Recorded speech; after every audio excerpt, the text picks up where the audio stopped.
Welcome back to my channel. നമ്മൾ നോക്കാൻ പോകുന്നത് 3ാം ക്ലാസ്സിലെ മലയാളത്തിലെ 6ാമത്തെ പാഠമായ മാനത്തോളം. അതിൽ വരുന്ന ഒരു ഭാഗമാണ് വീട്ടിൽ പോണം. നമുക്ക് വായിക്കാം.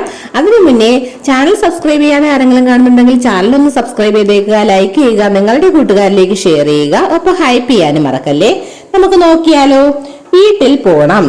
ഭൂമി എല്ലാ ജീവികളുടേതുമാണ്. എന്നാൽ ഭൂമിയിൽ ഓരോരുത്തർക്കും അവരുടേതായ വാസസ്ഥലവുമുണ്ട്. സ്വന്തം ഇടം നഷ്ടപ്പെട്ട ഒരു ചങ്ങാതിയുടെ കഥ വായിക്കൂ. അപ്പോൾ നമുക്ക് കഥ വായിച്ചു നോക്കാം. വീട്ടിൽ പോണം. വൈകുന്നേരമായാൽ കുളത്തിന്റെ കരയിൽ ആരും ഉണ്ടാവില്ല. സ്കൂൾ വിട്ട് വന്നാൽ ശൈല എന്നും കുളക്കടവിൽ വന്നിരിക്കുന്നത് പതിവാണ്. നമുക്ക് ചിത്രത്തിൽ ശൈല കുളക്കടവിൽ വന്നിരിക്കുന്നത് കാണാമല്ലേ. നോക്കൂ, അവൾക്ക് കൂട്ടുകാർ ആരുമില്ല. അങ്ങനെ വന്നിരിക്കുമ്പോഴാണ് ഒരു ദിവസം പരൽമീൻ വന്ന് അവളെ നോക്കി ചിരിച്ചത്.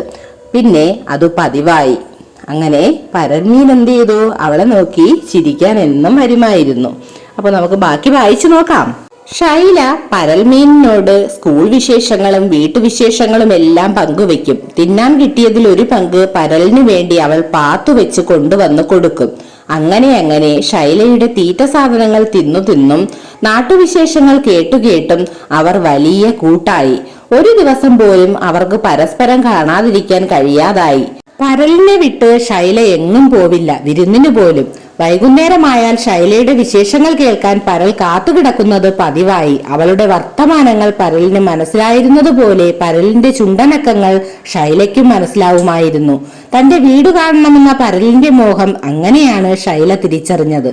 ചിത്രം കണ്ടോ പരലും ശൈലയുമായി സംസാരിക്കുന്നത്?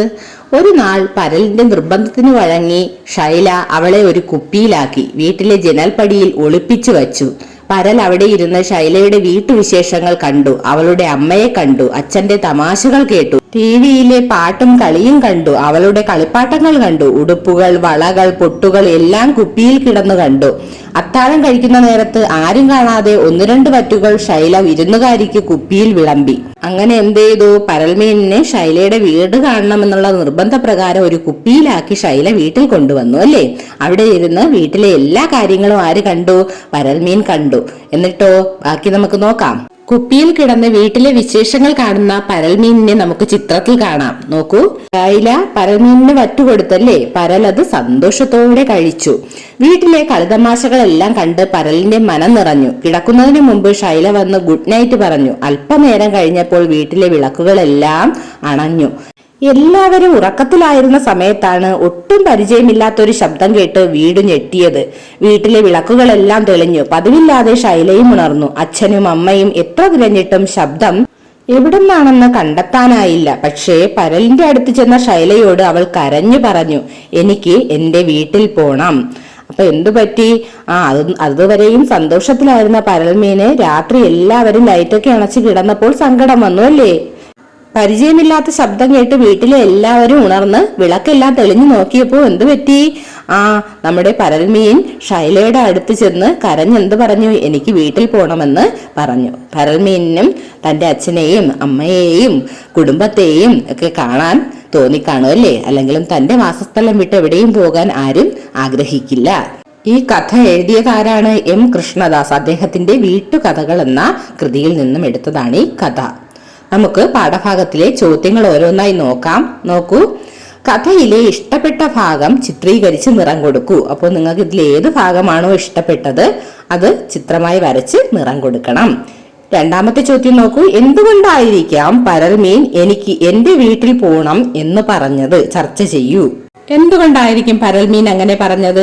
ഏതു ജീവിയായാലും അവർ സ്വസ്ഥമായി വസിക്കുന്ന ഒരിടമുണ്ട്, അവിടെ കഴിയാനാണ് അവർ ഇഷ്ടപ്പെടുക. പരൽമീനിന്റെ വീട് കുളമാണ്. അവിടെ കഴിയുമ്പോൾ കിട്ടുന്ന സന്തോഷം വേറെ എവിടെ കഴിഞ്ഞാലും പരൽമീനിന് കിട്ടില്ല. അത് മാത്രമല്ല, ശൈലയുടെ അച്ഛനെയും അമ്മയെയും കുടുംബത്തെയും ഒക്കെ കണ്ടപ്പോൾ തന്റെ കുടുംബത്തെയും പരൽമീനിന് ഓർമ്മ വന്നു കാണും. അതുകൊണ്ടായിരിക്കും എനിക്ക് എന്റെ വീട്ടിൽ പോണം എന്ന് പറഞ്ഞത്.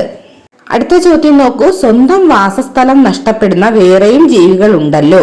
സങ്കടങ്ങൾ പറഞ്ഞുകൊണ്ട് അവർ എഴുതാനിടയുള്ള കത്ത് തയ്യാറാക്കൂ. അപ്പൊ സ്വന്തം വാസസ്ഥലം നഷ്ടപ്പെടുന്ന ജീവികൾ ഏതൊക്കെയാണ്?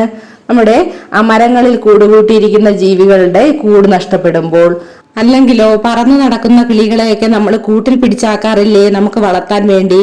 അങ്ങനെ അപ്പോൾ എന്തെങ്കിലും തരത്തില് ഉള്ള ഇങ്ങനെയുള്ള വാസസ്ഥലം നഷ്ടപ്പെടുന്ന ജീവികളുടെ സങ്കടങ്ങൾ പറഞ്ഞുകൊണ്ട് കത്ത് തയ്യാറാക്കണം. ഒരു മാതൃക ഞാനിവിടെ കൊടുക്കാം, നിങ്ങൾക്ക് ഇഷ്ടമുള്ള രീതിയിൽ എഴുതാവുന്നതാണ്. കത്തെഴുതുമ്പോൾ സ്വീകർത്താവിന്റെ പേര് സ്ഥലവും വെക്കണം. പ്രിയപ്പെട്ട മിന്നുമോൾക്ക്, ഞാൻ കിങ്ങിണി തത്ത. എനിക്ക് മിന്നുമോളെയും വീട്ടുകാരെയും വലിയ ഇഷ്ടമാണ്. നിങ്ങൾ എന്നെ കുറച്ചു നാളായി കൂട്ടിലിട്ട് നോക്കുന്നുണ്ട്, ഭക്ഷണം തരുന്നുണ്ട്, എനിക്ക് വേണ്ടതെല്ലാം തരുന്നുണ്ട്. പക്ഷേ സ്വന്തം വാസസ്ഥലം എല്ലാവർക്കും പ്രിയപ്പെട്ടതാണ്.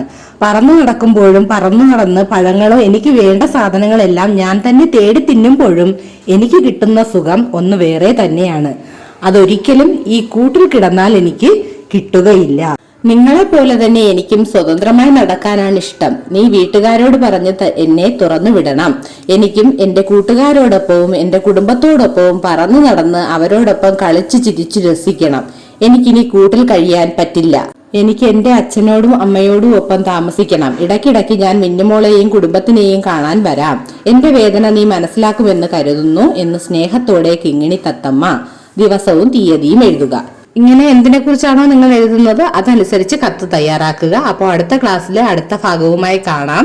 നിങ്ങൾ എല്ലാവരും നന്നായിട്ട് പഠിക്കുക. ചാനൽ സബ്സ്ക്രൈബ് ചെയ്യാതെ കാണുന്നുണ്ടെങ്കിൽ ചാനൽ സബ്സ്ക്രൈബ് ചെയ്യാൻ മറക്കരുത്. ഹൈപ്പ് ചെയ്യാനും മറക്കരുത്. അടുത്ത ക്ലാസ്സിൽ കാണാം. Thanks for watching.